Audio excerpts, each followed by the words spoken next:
গ্রীষ্মকালের সবচেয়ে জনপ্রিয় ফল কাঁঠাল এবং আম অ্যালোভেরা প্রপাগেট প্রসেসে ১২ মাস আপনার ছাদে আপনি উৎপাদন করতে পারেন।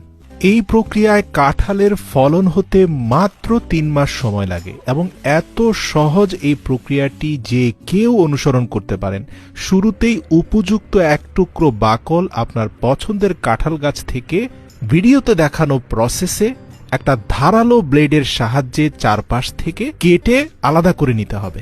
এখন এই এক টুকরো কাঁঠাল গাছের বাকল থেকে মাতৃগাছের মতো স্বাদ আর গন্ধযুক্ত কাঁঠাল পেতে তার উপরে এক টুকরো রসুনের কোয়াকে ভালো করে ঘষে রসুনের রস লাগিয়ে নিতে হবে। জার্মিনেশন প্রক্রিয়াকে শক্তিশালী করতে এই এক টুকরো কাঁঠাল গাছের বাকলের সাইজে আরেক টুকরো অ্যালোভেরা নিতে হবে, যার উপরিভাগের স্কিনটাকে ফেলে দিয়ে ভিডিওতে দেখানো প্রসেসে মাতৃগাছের বাকলটাকে পারফেক্টলি প্লেস করতে হবে। ব্যাস, এরপর একটা প্লাস্টিকের কন্টেনারের নিম্নাংশ ছিদ্র করে তার মধ্যে কিছুটা ছাই রেখে তার উপরে অ্যালোভেরার টুকরোটাকে প্লেস করে তার উপরে আরও বেশি পরিমাণে ছাই রেখে খুব ভালোভাবে পানি স্প্রে করতে হবে এবং ৫ দিনের জন্য পলিথিন দিয়ে খুব শক্তপোক্তভাবে বেঁধে দিতে হবে। আপনার বেঁধে দেওয়া পলিথিনে কোনো ছিদ্র যদি না থাকে ৫ দিনের মধ্যে পারফেক্ট প্রপাগেশন হয়ে যাবে।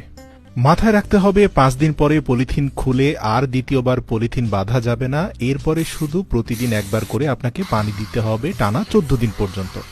১৪ দিন পরে প্রপার প্রপাগেশনের মাধ্যমে আপনি দেখতে পারবেন সেই বাকল থেকে মাতৃগাছের মতো গুণাগুণ নিয়ে বেশ কিছু কাঁঠালের মুচি বের হয়ে গিয়েছে। এরপর নতুন করে আপনাকে আরেকটা পলিথিনে ছাইয়ের বদলে মাটি দিয়ে তার উপরে আবার অ্যালোভেরা জেল দিয়ে সেই গাছটাকে রোপণ করতে হবে টানা ১ মাসের জন্য।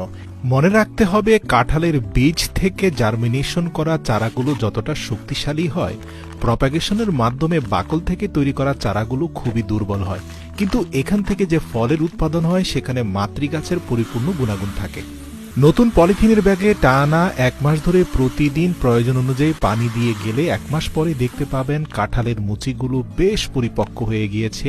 কিন্তু এই মুচিগুলো থেকে পরিপক্ক কাঁঠালে রূপান্তরিত হওয়ার জন্য আরও বেশি পুষ্টিগুণের দরকার, যার কারণে বীজতলায় আরও বেশি মাটির প্রয়োজন। এখন আপনাকে পুনরায় একটা বড় বালতিতে বেশি পরিমাণে মাটি দিয়ে সেখানে পুনরায় পূর্বের মতো করে অ্যালোভেরা জেল দিয়ে নতুন করে চারাগাছটি সেখানে রোপণ করতে হবে। নিয়মিত একবার করে পানি দিয়ে গেলে ৬০ দিন পরেই দেখতে পাবেন আপনার মুচিগুলো পূর্ণাঙ্গ কাঁঠালে রূপান্তরিত হয়েছে। বলে রাখি, এই কাঁঠালের স্বাদ এবং গন্ধ হুবহু মাতৃগাছের মতোই হবে।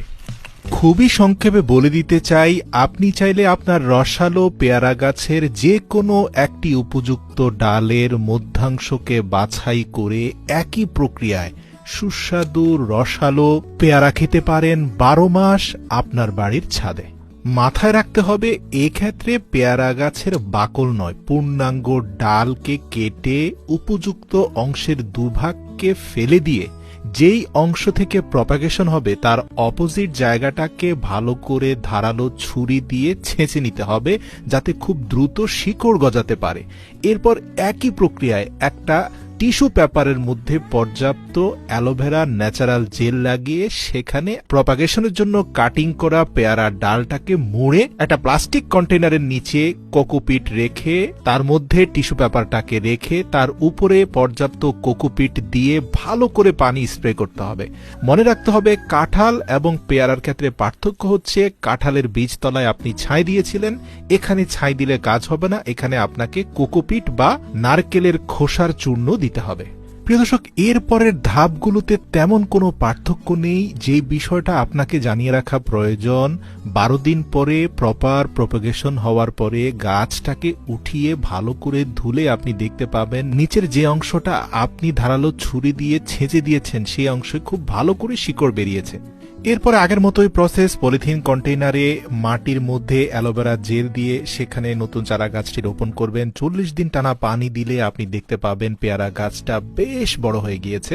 তৃতীয় ধাপে কিছুটা পরিবর্তন আছে। বড় প্লাস্টিক কন্টেইনারে পেয়ারার চারা গাছটি রোপণ করার পূর্বে বীজতলায় পর্যাপ্ত মাটির সাথে কোকোপিট এবং চালের তুষ মিশিয়ে নিতে হবে। এরপরে টানা ৪০ দিন পানি দিলেই আপনার ছাদের সেই পেয়ারা গাছটিতে পর্যাপ্ত ফলন হবে। আর হ্যাঁ, বরাবরের মতোই প্রপাগেশন প্রসেসে উৎপাদন হওয়া এই রসালো জুসি পেয়ারা প্রতিটা কামড়ে আপনার মনে হবে মাতৃগাছের স্বাদ এবং গন্ধ অটুট রয়েছে।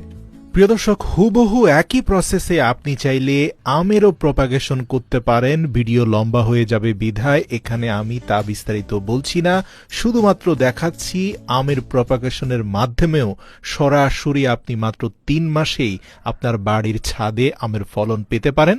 কোনো পার্থক্য নেই, পেয়ারার প্রপাগেশন প্রসেস এবং আমের প্রপাগেশন প্রসেস হুবহু একই। টেকনিকগুলো উপকারী মনে হলে বিনীত অনুরোধ করছি আপনার প্রিয়জনদের সাথে ভিডিওটি শেয়ার করবেন অথবা তাদের ট্যাগ করে দিবেন।